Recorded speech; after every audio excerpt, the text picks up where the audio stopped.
दोस्तों, आज मैं आपके लिए एक नई कहानी लेकर आया हूँ। उम्मीद है आपको कहानी बहुत पसंद आएगी।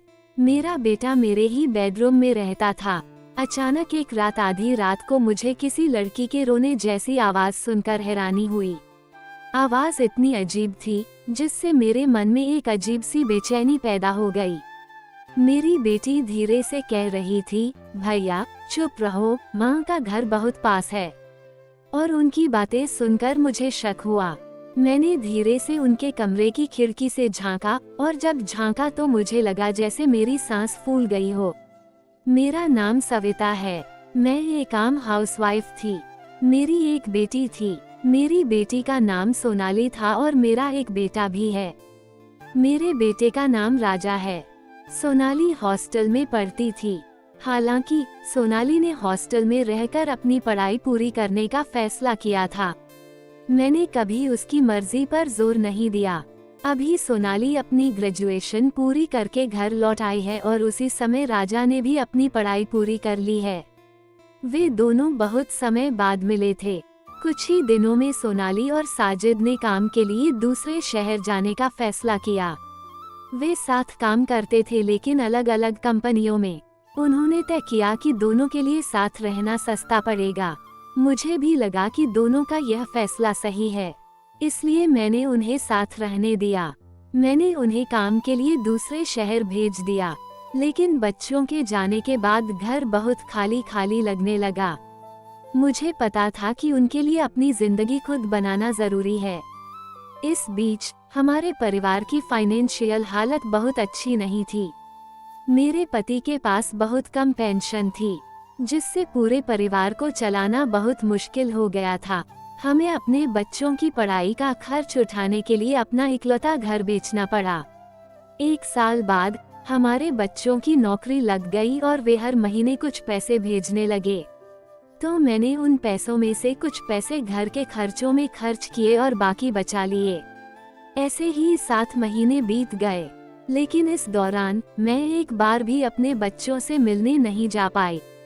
मेरे पति कैंसर से पीड़ित थे और घर पर उनकी देखभाल करने वाला कोई और नहीं था। फिर 3 साल बाद दिवाली का समय आया। मैंने अपने बच्चों से घर आने को कहा, लेकिन उन्होंने अपने बिजी शेड्यूल का हवाला देकर आने से मना कर दिया। मैंने उनसे फोन पर बहुत रिक्वेस्ट की, लेकिन कोई फायदा नहीं हुआ। तो आखिरकार मैंने खुद उनसे मिलने का फैसला किया। मैं उनसे बहुत समय से नहीं मिली थी, तो एक दिन मैंने अपनी एक करीबी दोस्त को फोन किया और उसे अपने पति का ध्यान रखने की जिम्मेदारी दी और मैं अपने बच्चों से मिलने के लिए निकल पड़ी। ट्रेन स्टेशन से मैंने अपनी बेटी और बेटे को वीडियो कॉल किया कि मैं आ रही हूँ। मेरा बेटा राजा ये सुनकर हैरान रह गया कि मैं आ रही हूँ। उसने मुझसे कहा, मॉम आपको आने की जरूरत नहीं है, हम 3 दिन में घर लौट आएंगे। मैंने उससे अपने बेटे के बारे में वादा किया और घर आ गई। फिर 3 दिन बाद सुबह सुबह मेरे बच्चे पहली ट्रेन से घर लौट आए। उन्हें देखकर मेरी आंखों में आंसू आ गए। मैंने उन दोनों को गले लगा लिया। मुझे लगा कि यह मेरी जिंदगी का सबसे खुशी का पल था। मैं राजा सोनाली को बहुत समय बाद एक साथ देखकर बहुत खुश थी। हालांकि मैंने सोनाली में कई फिजिकल बदलाव देखे। मैंने देखा कि पिछले 3 सालों में सोनाली का लुक बहुत बदल गया था। जिस दिन वे घर लौटे, मैंने देखा कि वे दोनों एक साथ एक कमरे में घुसे।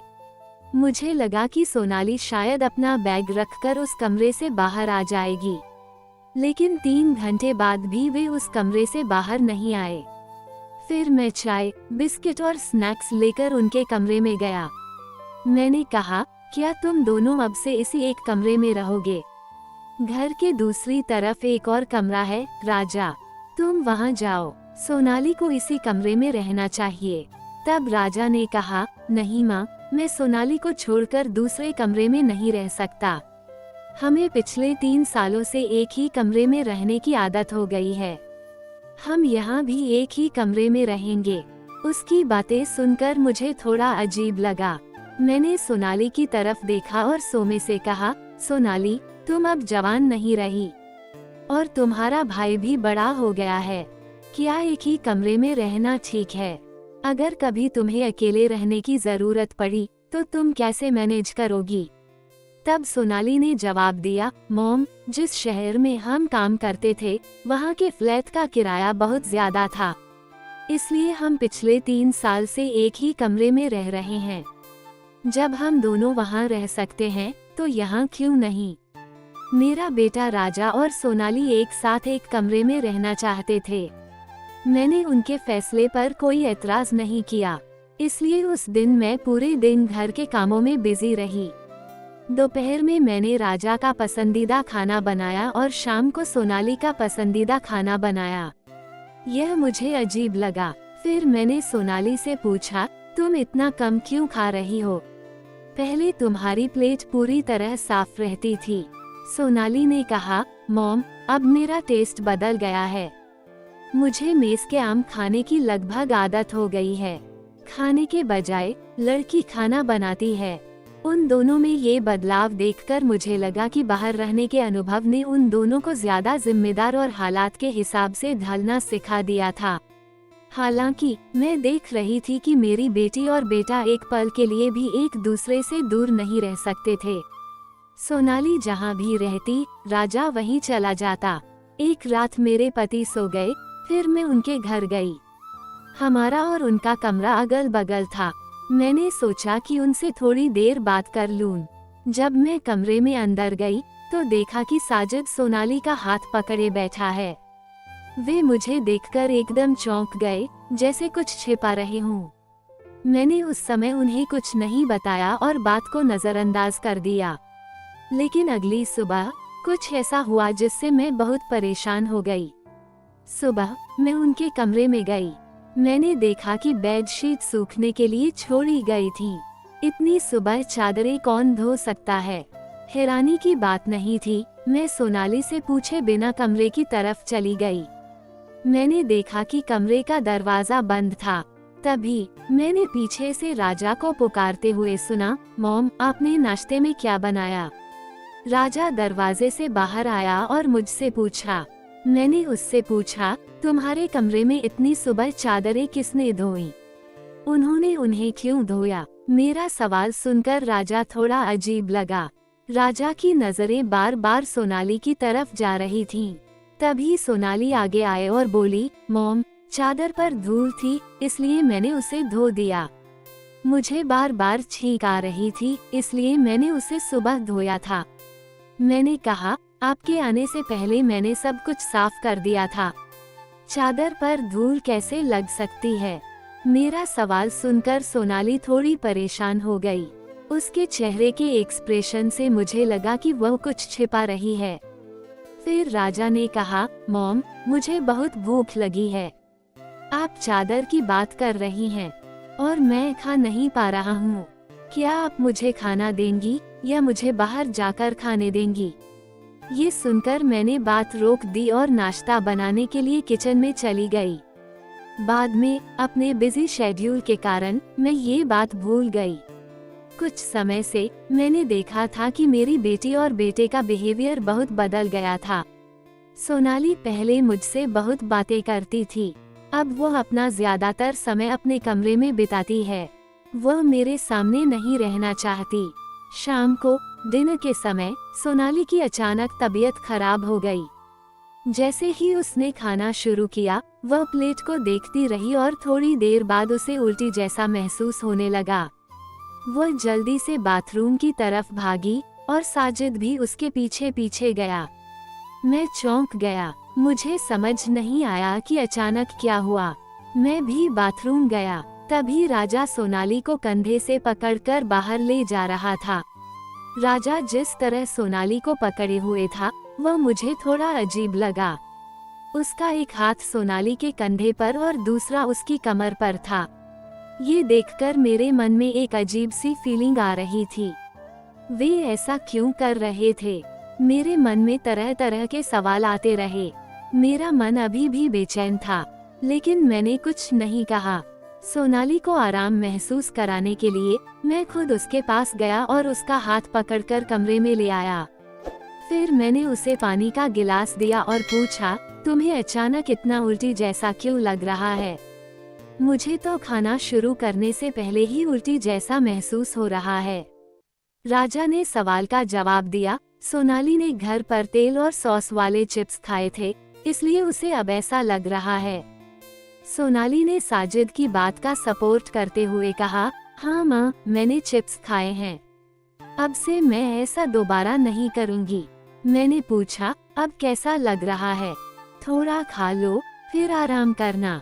सोनाली ने कहा, माँ, मैंने अब तक बहुत सारे चिप्स खा लिए हैं। अब मेरा खाने का मन नहीं है। मैं सोने जा रही हूँ। तुम लोग अब खा लो।